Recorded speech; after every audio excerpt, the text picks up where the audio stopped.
Well, there's consequences to those decisions that will impact my state regardless. It's just going to happen because we're in this country, and those consequences are going to be long lasting.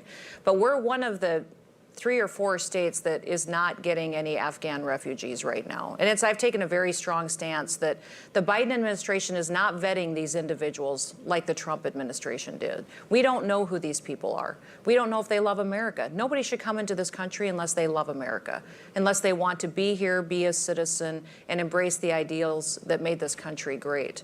I deployed my National Guard to the southern border when the governors of Texas and Arizona asked for help. I sent my National Guard because they are used to going to war. And let's make no mistake that what's happening at the southern border is a war. It's a war zone. And the federal government's not enforcing the law. They're not keeping people safe. And my National Guard was best suited to go there, complete the mission, work with other agencies, do a job, and make sure that they could come home and be successful. Now, they were there for 60 days, and they're home for a period of time, but they will redeploy under a federal deployment here in October to facilitate trying to enforce the law there. But what we have happening at that border is devastating to our future.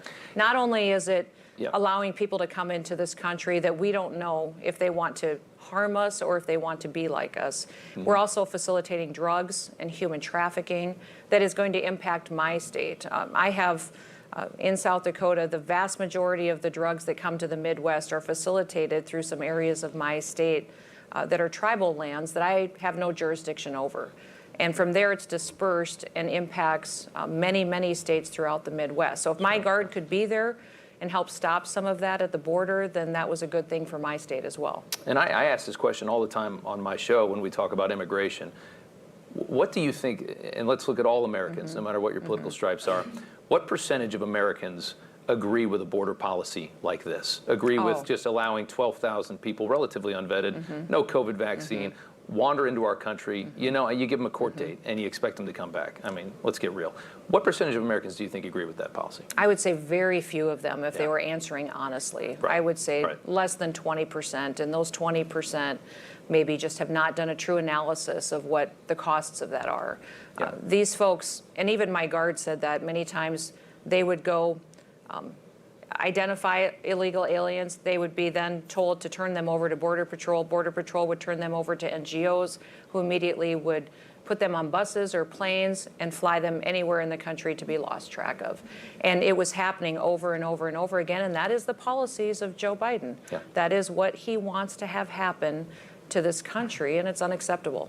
A nation without laws, without following its laws, without borders, isn't a nation at all. Every other country watches this and is just astonished at the stupidity. I mean, every country has a border. Well, you can't wander into anywhere. It's a humanitarian crisis. My National Guard soldiers were telling me stories of they would watch these little children being carried with a group of people, and they knew those children didn't belong to these men. They knew they didn't. In fact, they would see the same children several times.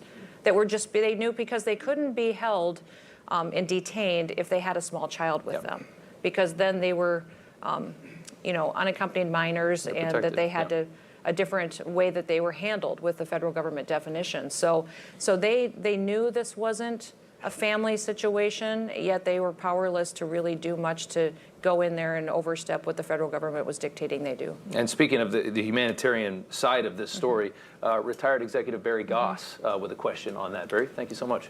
Good morning, Governor. America is a compassionate nation. So how do we send an accurate and consistent message on immigration to countries like Haiti, whose citizens are literally risking everything to come here only to be sent back? Well, we certainly do it by addressing our immigration system and making it possible for people to come here legally. You know, we all know and admit that our immigration system is not working efficiently. And we're very proud of people that come here and go through the process of doing it legally. But we also need to make sure that while they're coming to that border, that we're sending the message before they ever take the trip, before they ever put their children in jeopardy by putting them through that challenging trip that they take to the border, to let them know you can't come here unless you follow the legal process. And that's not the invitation and the guidelines that the Biden administration is sending. They're sending the message, come, and then they're turning them around and sending them back, which is a tragedy for those individuals that are there.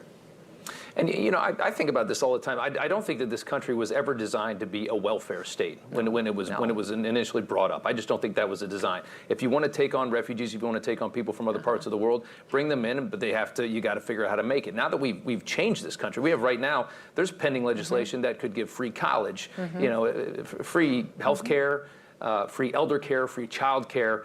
It's a lot of stuff that the working Americans have to pay for from other people in this country already. To bring in more people from around the world, you're going to have a flood of refugees if you continue on this path. So what do you do?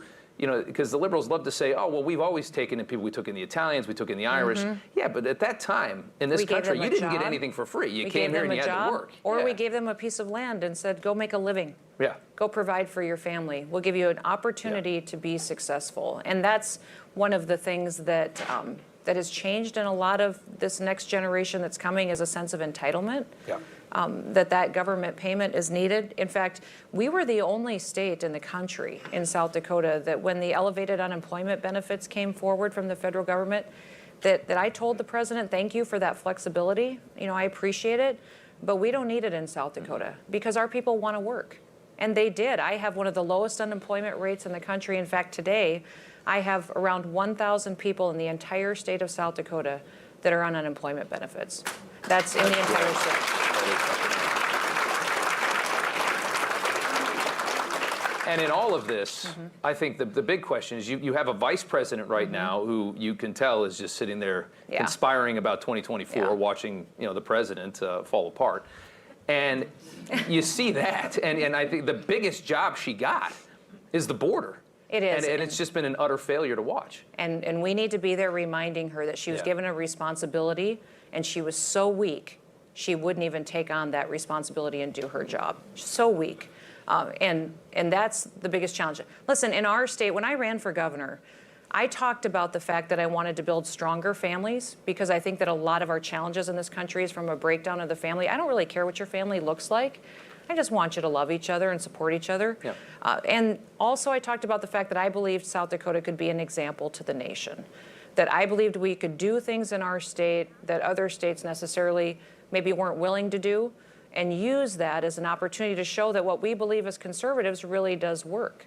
And that's what I think leaders do, is take on a tough job and show that it creates opportunity for people. And what she's doing is, because she thinks it's political baggage, is ignoring the problem and not dealing with it. If you get that job tomorrow. What job?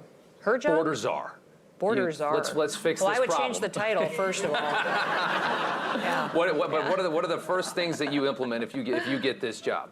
I would go back to the Trump policies that he implemented to secure that border. We have to have a secure border, and the message it sent was important. So remain in Mexico, no third country. Absolutely. It's like with the Haitians, for example. I mean, you have people that were living in Brazil, people that were living in various Colombia. Yep. I mean, these are not countries that spawn refugees. Right. These are not places where their lives are in danger. And he stopped people from coming that didn't love America. Yeah. He made sure that if you don't want to be like us, if you don't love this country, you shouldn't be here.